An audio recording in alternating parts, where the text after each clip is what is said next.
Next हम लोग देखेंगे clinical concept of एपोफेरेटिन and ferritin क्या होता है।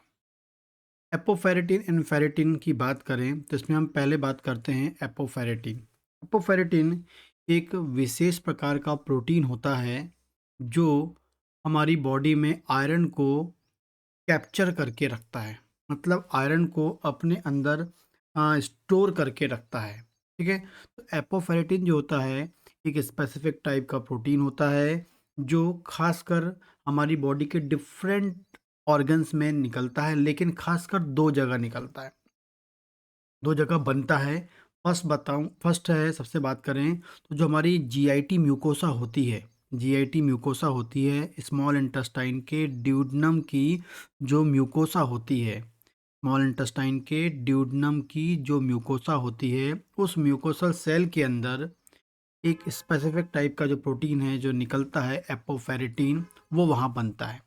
क्योंकि आपको बता दूं कि जो आयरन है वो फ्री फॉर्म में होगा। आयरन यदि अकेला हमारी बॉडी में कहीं पर भी होगा, वो हमारी बॉडी के लिए टॉक्सिक होता है, हमारी बॉडी के लिए हार्मफुल होता है, हमारी बॉडी में ऑक्सीडेंट के रूप में काम करता है, हमारी सेल को डैमेज कर सकता है, हमारी सेल को इंजर्ड कर सकता है, हमारी सेल के डीएनए को चेंज कर सकता है, तो टॉक्सिक होता है। इसलिए हमारी सेल क्या करती है, आयरन को फ्री नहीं छोड़ती है, उसको एक इम्पॉर्टेंट टाइप के पैकेट में बंद कर देती है।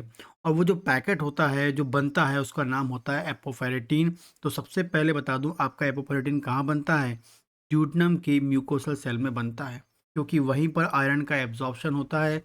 जैसे आयरन एब्जॉर्ब होता है, जितना एब्जॉर्ब होता है उसमें से जितना ब्लड में जाएगा वो चला गया, लेकिन बाकी जो बचा हुआ आयरन होगा वो सेल के अंदर पड़ा रहेगा, और यदि वो फ्री रहेगा तो वो सेल को डैमेज कर देगा और ड्यूडनल अल्सर पैदा कर देगा। लेकिन उससे बचाने के लिए, उसके टॉक्सिक इफेक्ट्स से उसको रोकने के लिए उस ड्यूडनल म्यूकोसा सेल में एपोफेरेटिन बनता है। और एपोफेरेटिन क्या करता है, उस फ्री आयरन मॉलिक्यूल जो हमारे ब्लड में नहीं गया है, जितना ब्लड में जाना था उतना चला गया है, जितनी डिमांड है उतना चला गया, बाकी वो सेल के अंदर रह गया है, तो वो जो वहाँ पर रह गया है उसको अपने एपोफेरेटिन क्या करता है, प्रोटीन मॉलिक्यूल अपने अंदर उसको पैक कर लेता है। तो आयरन के मॉलिक्यूल को अपने अंदर पैक करता है। जैसे ही आयरन का मॉलिक्यूल उस एपोफेरेटिन के अंदर जाता है या एपोफेरेटिन से बाइंड होता है, तो बिना आयरन वाले मॉलिक्यूल को हम क्या बोल रहे हैं, बिना आयरन वाले प्रोटीन मॉलिक्यूल को हम क्या बोल रहे हैं, एपोफेरेटिन बोल रहे हैं। लेकिन जैसे ही आयरन का मॉलिक्यूल उस एपोफेरेटिन से जुड़ता है या एपोफेरेटिन उस आयरन मॉलिक्यूल को कवर कर लेता है, एक बैग के अंदर बंद कर लेता है, तो वो बन जाता है फेरेटीन। ठीक है, फेरेटीन वो फॉर्म होता है जिसमें एपोफेरेटिन और आयरन का मॉलिक्यूल आपस में जुड़े होते हैं, या ऐसा प्रोटीन मॉलिक्यूल जिसके अंदर आयरन का मॉलिक्यूल है उसे हम बोलेंगे फेरेटीन। और ये होता है स्टोरेज फॉर्म, ये होता है स्टोरेज फॉर्म ऑफ आयरन। तो फेरेटीन क्या है, एक स्टोरेज फॉर्म ऑफ आयरन है। फेरेटीन के मतलब क्या हो गया, फेरेटीन वो होगा जो आपकी बॉडी में जहाँ भी हम फेरेटीन बोलेंगे, मतलब फेरेटीन मतलब क्या है, ऐसा प्रोटीन मॉलिक्यूल जिसके अंदर आयरन का मॉलिक्यूल है, अंदर पड़ा हुआ है, इसे हम बोलते हैं स्टोरेज फॉर्म ऑफ आयरन। तो आयरन का स्टोरेज फॉर्म का नाम क्या होता है, फेरेटीन होता है।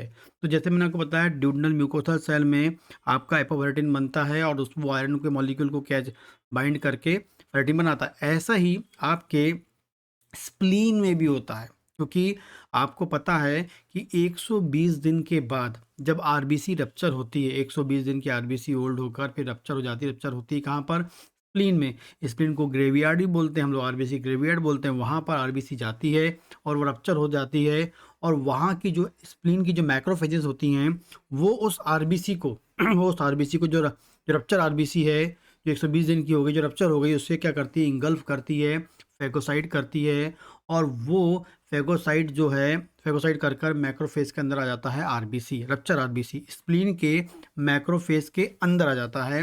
और वहाँ पर क्या होता है, वो जो रप्चर आरबीसी है, उस रप्चर आरबीसी में से आयरन फ्री होता है, और वो जो आयरन फ्री होगा और यदि वो मैक्रोफेज के अंदर भी फैगोसाइटिक सेल के अंदर भी वो फ्री होगा तो टॉक्सिक होगा, वो मैक्रोफेज को डैमेज कर देगा, फिर वो स्प्लीन को डैमेज कर देगा। इसलिए उस मैक्रोफेज के अंदर ही एक स्पेसिफिक टाइप का प्रोटीन फॉर्म होता है, उसका नाम होता है एपोफेरेटिन। और वो एपोफेरेटिन क्या करता है, उस आयरन को बाइंड करता है, उस आयरन को एक एक छोटे से पैकेट में बंद कर देता है, ताकि उसका जो टॉक्सिक इफेक्ट है, जो उसका डीएनए को डैमेज करने वाला इफेक्ट है, सेल को डैमेज करने वाला इफेक्ट है, उससे न्यूट्रलाइज कर देता है। और जैसे ही वो एपोफेरेटिन प्रोटीन को बाइंड करता है या उसको पैक करता है एक पॉकेट में, उसे हम बोलते हैं फेरेटीन। तो दो मोस्ट इम्पॉर्टेंट जगह एपोफेरेटिन फॉर्म होता है, ड्यूडनल म्यूकोसा में फॉर्म होता है एंड आपके स्प्लीन के मैक्रोफेज में होता है। दोनों जगह स्प्लीन एंड आपके जो ड्यूडनल म्यूकोसा है, यहाँ पर आयरन स्टोर होता है और वो स्टोरेज फॉर्म कौन सा होता है, फेरेटीन होता है। ठीक है, तो फेरेटीन एक स्टोरेज फॉर्म है किसका, आपके आयरन का। आगे बात करते हैं जो आपका जो ड्यूडनल म्यूकोसा में जो फेरेटीन होता है, ठीक है, वो क्या होता है, वो जो जमा तो होता है, लेकिन क्या है आपको पता होना चाहिए कि हमारी जो जीआईटी म्यूकोसा है 48 घंटे में उसकी जो म्यूकोसल लेयर होती है हर 48 घंटे में झड़ जाती है और फिर नहीं बनती है, झड़ती है नहीं बनती। 48 से 72 घंटे में ये वाली प्रोसेस होती रहती है। हर ह्यूमन बॉडी में 48 से 72 घंटे में जीआईटी म्यूकोसा जो होती है अपनी एक लेयर निकालती है और उसके बदले में एक नया म्यूकोसल सेल बनाती है। अब जब हर 48 मतलब ड्यूडनल म्यूकोसल सेल में जो फेरेटिन जमा होगा, मतलब ड्यूडनल म्यूकोसल सेल में जो आयरन जमा है, वो उसकी जो लाइफ है वो कितनी है, सिर्फ 48 से 72 घंटे की है। सिर्फ 48 से 72 घंटे की है, क्योंकि 48 से 72 घंटे के अंदर वो म्यूकोसल कैसी जानी है, वो झड़ जानी है और फिर नई म्यूकोसल आएगी।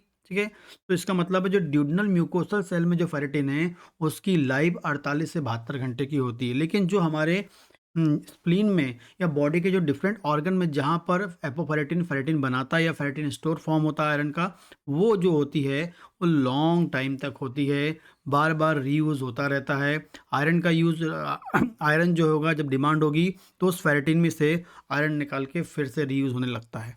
तो वो उसकी जो लाइफ होती है, जो बॉडी के अंदर जो फेरेटिन होती है उसकी लाइफ बहुत लंबी होती है, लेकिन जो ड्यूडनल म्यूकोसल की जो वाले फेरेटिन की जो लाइफ होती है वो शॉर्ट होती है।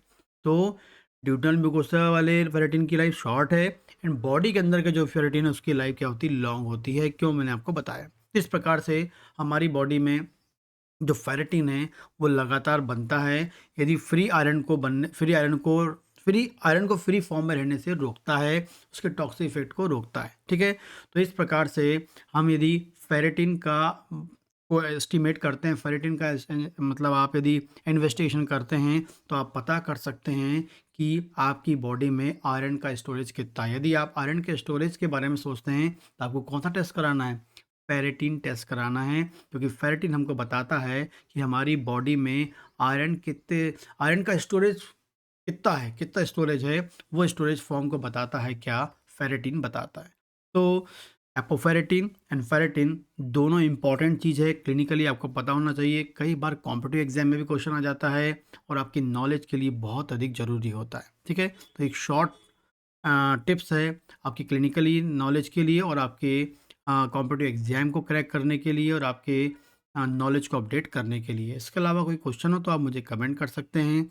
यदि आप बीएचएमएस फर्स्ट ईयर के स्टूडेंट हैं तो आप organization of medicine and material medica आप ज्वाइन कर सकते हैं मेरे एप्लीकेशन में जाकर। मेरा एप्लीकेशन का नाम है डॉक्टर भावेश सर क्लासेस। उस एप्लीकेशन की लिंक आपको डिस्क्रिप्शन में मिल जाएगी, वहाँ से आप इंस्टॉल कर सकते हैं।